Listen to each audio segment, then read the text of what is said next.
Pam, how did you find today? It was hard, Stephen, but I was only deaf for the day, not for 24 hours a day.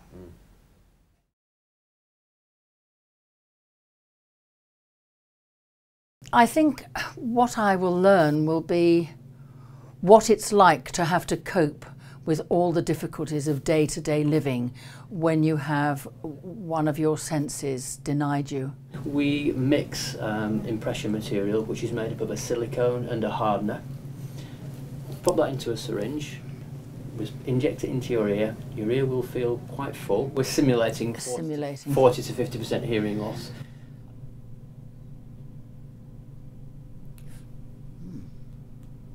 It feels full. It doesn't feel uncomfortable. It's a very strange feeling. Pam, how did you find walking around town today with your deafness? I suppose the obvious thing, Stephen, was the isolation. I felt as though I was in a bubble within myself. I mean, I could hear my own breathing.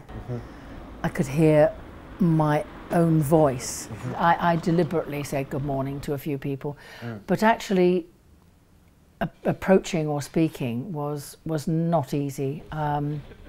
I couldn't hear a lot of people. I could hear people in their lower registers, but a lot of it I missed.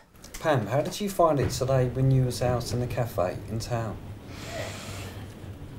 That actually was very difficult because suddenly I was thrown into a situation where I was relating to more than one person.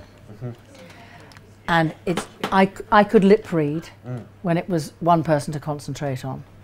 But when it was two people, you know, by the time you turned to the other person, you'd lost half the conversation. And that sort of concentration is very exhausting. Absolutely. I tend to have an afternoon sleep because I'm just worn out having to concentrate. So what was life like before Echo, and what's life been like since you had Echo? Very tough beforehand, very tough. Yeah, I used to sit indoors and feel sorry for myself, you know, because of my deafness and my balance problems, whereas now I don't tend to think about it. I just tend to do things that, you know, I would have never dreamt about doing before. But one thing I do find very difficult is when I am in a restaurant is I'm thinking, oh God, I hope nobody comes up to me and speaks to me in case I don't hear them. You've got Echo there, so you feel, well, it might help in that somebody might see that you have a hearing dog. And so that gives them a clue as to, you know, the fact that you can't hear. They will see that Echo's a hearing dog due to her jacket and they'll think, okay, I need to speak up to this guy and so, you know, he can hear me and stuff. So, yeah, that's why it's not so bad when I've got Echo around me. It's good.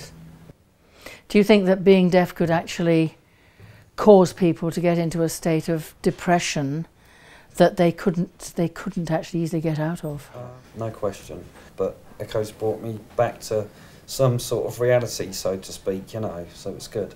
There's always people coming up to me saying, oh, your dog's beautiful and stuff, and then I get onto the conversation and say, you know, she's a hearing dog, and as soon as I tell them exactly what Echo does, they're just blown away by, you know, what she can do and how she helps me.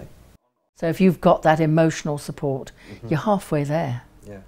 So I know this is a rather obvious question, Stephen. What does Echo mean to you? I feel so lucky to have a hearing dog, then I can't even put it into words, really, how lucky I am. Having been deaf for the day, I realise just how many challenges deaf people face.